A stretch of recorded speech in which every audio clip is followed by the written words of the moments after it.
Hello, my name is Patrick Elzinga, and I worked with Tanya Bradshaw upon the issues surrounding sprawl and furthermore how successful policies can combat the issues that are brought about by the negative aspects of sprawl, and more specifically, how Portland, Oregon has used an urban growth boundary as defined and proposed by state legislature to limit and greatly reduce the effects upon their city. So, whether you do or do not know what sprawl is, I'll just provide a brief overview about the issues that present themselves, but also the capacity in which sprawl affects cities. So, as that first bullet point reads, sprawl is an excessive decentralization. What this looks like is if you can imagine a three or four ringed tier where the innermost ring is in a dense urban core, and then we, of course, ripple out towards rural and suburban areas, rather suburban than rural. And then upon that fourth ring that may lie exterior to the rural areas, you would have these areas that could present themselves as sprawl developments. There are people in theories, and it's commonly used as you can look at this as sort of leapfrog development, in which the inner city core turns to suburban and then skips the third layer and jumps back into sort of suburban type development, which is, of course, where sprawl exists. An important note is that the societal costs to this are detrimental, and that's one of the biggest issues that is presented by sprawl. It's, of course, categorized and characterized by the low density development separating citizens in terms of where they live and where they work. Um, which in the third point there, you'll notice that it talks about traffic congestion and also pollution, and that is because of some of the effects brought about by the sprawl-induced commutes to work, as addressed in that second point. This is a situation that requires commuting to work, commuting to groceries, commuting to places in which entertainment is held. And that is one of the key characteristics of sprawl, the sort of very rigid and separate places of life. Also, it's important to note that issues of sprawl can be um, the fact that racial and economic segregation is inherent, and we witness this through the effects that are left when we have these middle class and upper class workers who are able to take advantage of sprawl development, leaving the inner city or suburban areas and using leapfrog development to access this increased quality of life on the outside of the rural developments. And then we see through that the inner city is left with minimal economic opportunities in certain cases, decreased schooling, as the taxpayer money that would have been utilized in order to provide quality education is greatly reduced, and that's because it's taken elsewhere. And there's a number of issues that surrounded the sprawl development that are induced and tied closely to the fact that these middle class and upper class workers are those that are leaving the area. As you can see here, the map on the left side of that page is indicative of the urban growth boundary. The orange portion inside there is where the city has enacted urban growth to be permitted, and outside of that, or exterior to the boundary, is area in which only rural development is possible. So this was all brought about by the fact that in 1973, Oregon passed the Senate Bill 100, which enacted the state's land use system, which will be discussed in a later slide. However, it's important to note that cities must submit and justify their proposed urban growth boundaries to the Land and Conservation Development Commission, which in fact acts as sort of an advocacy and a check upon this in order to ensure that cities are doing what they're supposed to be doing through this piece of legislation. It's often important, and I think this is very evident in other state pieces of legislation, that there is a state body that is willing to check and ensure that the things that are being done through the legislation passed is productive and important to the work that is initially anticipated. In this regard, the Senate Bill 100 and what was supposed to be brought about through that, which again will be discussed on the next slide. So here we have a little bit about what that Senate Bill 100 set out to do. There was a 19-point plan, and by point plan, Tanya and I are expressing the fact that 19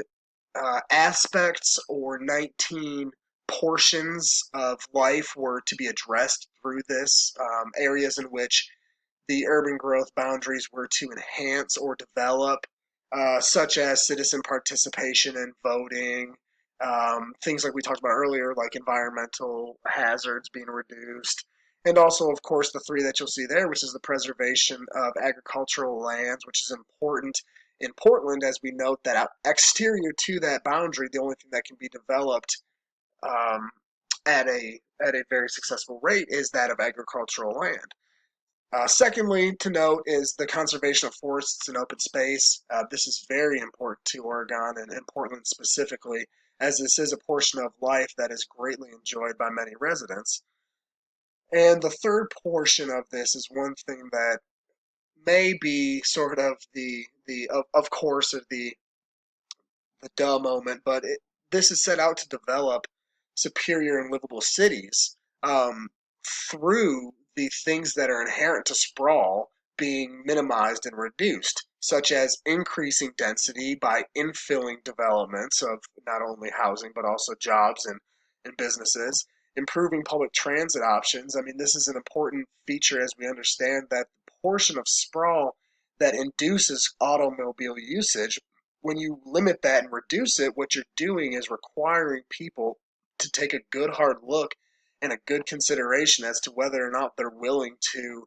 utilize public transport in comparison to their own personal vehicle, as the positives to either aspect must be compared to the negatives. And through much of this, Portland has tried to enhance and really develop the public transit that's available to residents and visitors. And lastly, encouraging affordable housing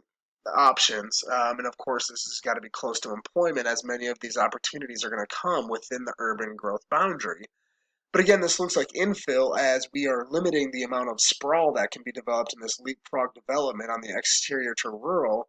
We look at that suburban and inner city urban core as the places in which this affordable housing is being promoted.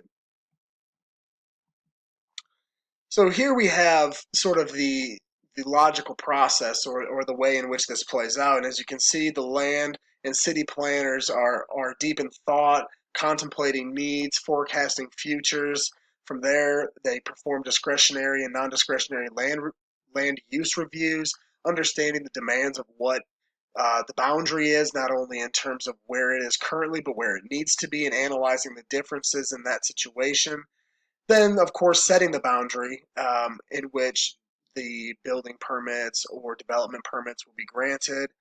Through this, it's going to be enhancing the quality of life for residents and visitors through better neighborhoods, reduction on automobile reliance, and more economically diverse neighborhoods, which is again something that was addressed in the previous slides as absent from sprawl development, as much of the employment is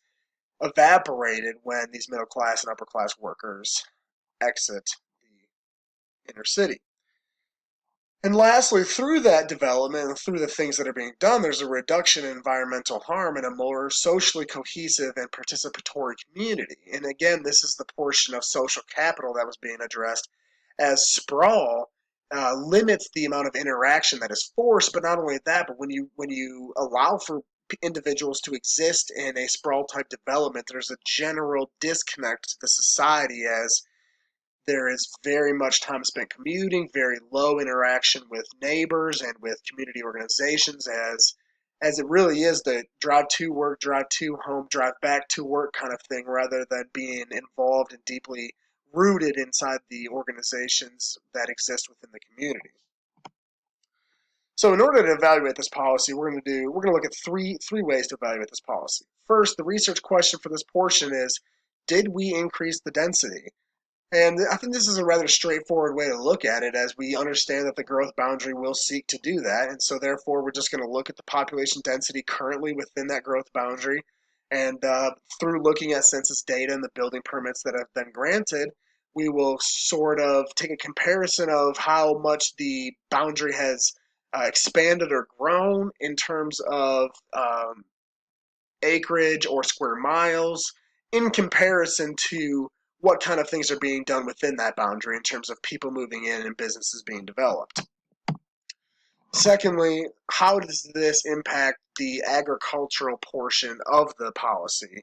And so through this, we're just going to monitor the land use that's exterior to the growth boundary, as this is permitted. This is something that's promoted by Portland, and it is important that this is promoted so that the growth boundary can do what it's supposed to do in preservation of this land. So I think it will be important as we look to this land, we're going to use sort of 5 and 10 year trends, because as agricultural can be sort of a hit or miss business, and sometimes things don't go well in that, and so cuts may be made. In order to not do this in terms of sporadic and hit or miss data, we'll use 5 or 10 year trends, consistently monitoring this in those sort of not gap years per se, but allowing the data to compact so that we're taking an overarching view rather than a year by year or biannual an analysis of something that may require much more contemplation than a simple, straightforward piece of information, such as a rather quick analysis. Lastly, as we're looking at this policy, it'll be important to understand the restrictions that are placed upon the urban growth and the automobile, as this is one of the most inherent aspects of sprawl, and therefore commuting and traffic congestion, increased pollution. We want to look at the rate in which the public is using transit, in which the public is walking or biking, so that we can best understand whether or not the employment opportunities are located near housing, and whether or not places of entertainment and shopping are located near housing. So in order to do this, it'll be important to identify and isolate rider numbers from the TriMet, which is the user, which is the public transit system there for users to utilize. But also, I think it'll be important to understand the car registration data for the DMV. As Tanya and I were discussing this, we thought it was important that that be addressed, as, of course, the reduction in automobile in terms of commuting is important, but just the total reliance on the automobile, which is brought about by sprawl, this can be reduced, and therefore we can better understand it through the registration that may be present as we look at DMV numbers. And of course, this will be done much like the previous two, just looking at data, just looking at what we have and comparing it to what previous numbers are. Much like the agricultural portion, we want to look at seasonal comparisons. Obviously, there may be a better chance people are walking and biking during warmer months, so we don't want to compare a June month to a December month in which we can expect the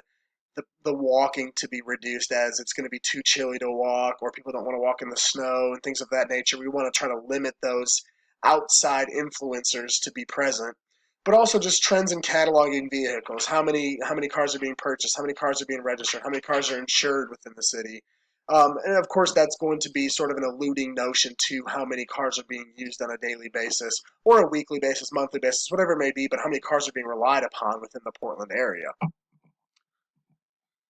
And so, understanding all of this information, it's important that we take that information and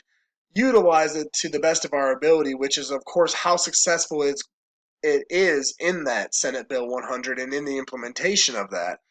And so, understanding that, we can see that the urban growth boundary is supposed to benefit those 19 points, or at least certainly most of them, which I think it is inherently going to do, as it reduces the amount of sprawl that's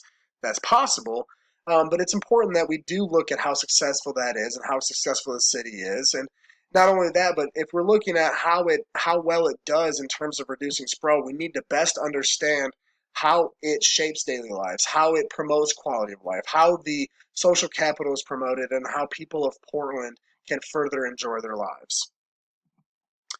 Here are our references, and Tanya and I thank you for listening to our presentation, and we wish you all the best of luck in your semester.